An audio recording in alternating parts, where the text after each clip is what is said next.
So, in your 6 years now, Yeah. the Township Yeah. Committee, I can't believe it's 6 years. what would you say is the most significant accomplishment that you achieved for the people of Middletown? I think, it's funny, Tony and I were just talking about this a few minutes ago. There are a lot of things we're very proud of, but for me, I think one of the most important achievements was that we were actually able to offer a tax cut this year. So that's something that is certainly not achieved easily. It's certainly not common, but we were able to offer a municipal tax cut this year. So we are very proud of that. And it's not only that we've just offered it and been able to deliver it this year, consistently over the years, we've always been near flat. So it's important that we were finally able to offer that cut, and also that we did it responsibly. I mean, you just don't offer a tax cut because you're going to jack up the taxes next year. So we felt very good about being able to cut the taxes this year, and we did it through shared services and over, a significant amount of years where we were very responsible, took a real fine-tooth comb to the budget, and we have excellent professionals that we trust, and we were able to deliver that to the taxpayers of the town. So very, very proud of that, among other things. But that's certainly a very recent accomplishment for us. So Tony, over 9 years, and you were mayor during Sandy, and you were mayor during Irene. Correct. Two events, we got over Irene pretty quick because Sandy came along. But people forget that we had back-to-back hurricanes. Yes. we did. Yeah. What would you say your biggest accomplishment's been? Look, I think 2011, Sandy was a very difficult year in 2012. I think 2011, the year that the 2% property tax cap was put into place, I became mayor with a $10.5 million operating budget cut that needed to be placed. And that meant a tremendous amount of restructuring about looking at municipal services as what we need to do, what we like to do, and what we want to do. And I think that experience has translated into, and I agree with Steph, the way we've been able to be fiscally responsible and come in with a modest tax cut and flat budgets the last couple of years. My proudest accomplishment has definitely been on the finance side. It's my background. When our auditor, and we switch auditors, every couple of years we go out to bid, when our auditor says to me, on many occasions, hey, look, some of the things you've done, you need to really take this, would you come to a seminar and explain to other municipalities how you've been able to save money in health expenses while everybody else is going up, how you've been able to restructure debt and things, and the services you're able to still provide and not cut at such a high level.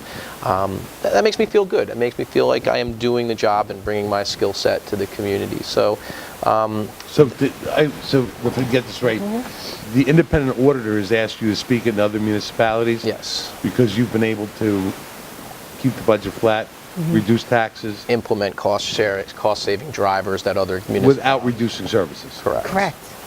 And that makes me so proud.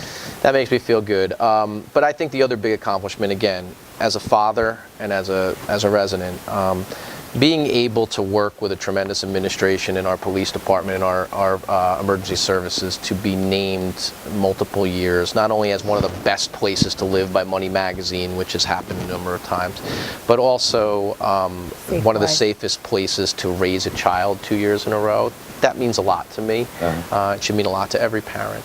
To be able to be named a town that is one of the safest communities, number 8, I believe it is, in the country overall, that means a lot to me. That means we're doing good things and we're doing it right and responsibly. But Art, there's just so many things I've been proud of. I'm so proud of the team I have with Steph, with our mayor, Jerry Scharfenberger, and my other 2 committee members, Steve and Kevin, and our administration. The Sandy rebuild, the Port Monmouth redevelopment, Sloan Kettering, Ice World Middletown. I could go on. This interview can go on for about 45 minutes of how proud I am of this town and what we've been able to accomplish, but that just names a few. Yeah. So, is the Middletown Township Committee connected to the community? We are the community.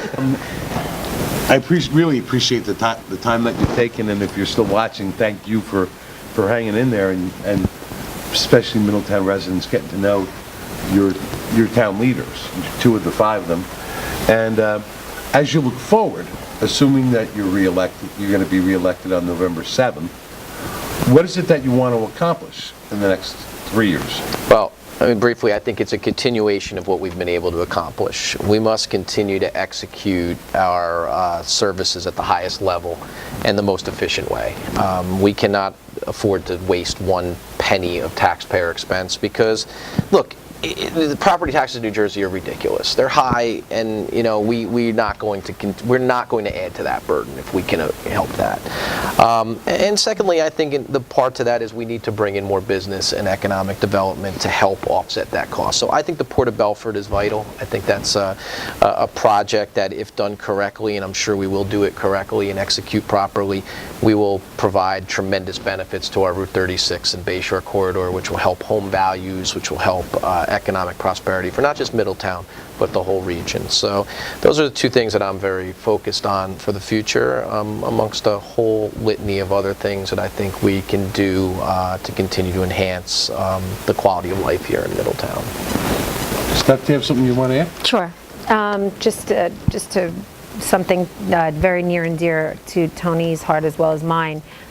It's being able to support our emergency services at the level that we've been supporting them, to continue to do that.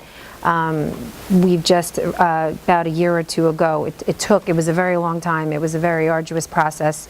We upgraded the radio system. It was $1 million upgrade so that our emergency services could better communicate with each other. We also just bought another fire truck in Port Monmouth. When we raised the homes, it became difficult for some of the trucks to get down the street because they were too wide, so we had to buy a special truck to be able to make sure that we were able to keep our residents safe, and that's something that's very important to us. And also, just something that we've recently begun to work on, trying to make have a revenue stream for some of our facilities. So it's more like you know what, you better erase this because I'm trying to encapsulate it in one.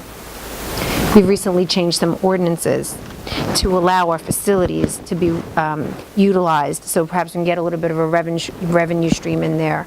And that's something we're looking to do, working out fee schedules so that you're able to rent some of our facilities and use them, so really get some revenue on our passive facilities. So that's something we're also looking into in the future, to generate a little bit more revenue into the town with what we already have. So, Great. Yeah. Well, Committeeman Tony Fiore, Deputy Mayor Stephanie Murray. Yes. Thank you very much Thank for you, the Art. time spent here and speaking to me and to your constituents. And if you're still watching, thank you very much for doing so. This is Art Gallagher for More Monmouth Musings. We'll have this video up soon on YouTube and Facebook. Please share it with your friends, especially Middletown residents. Thanks. Thank you.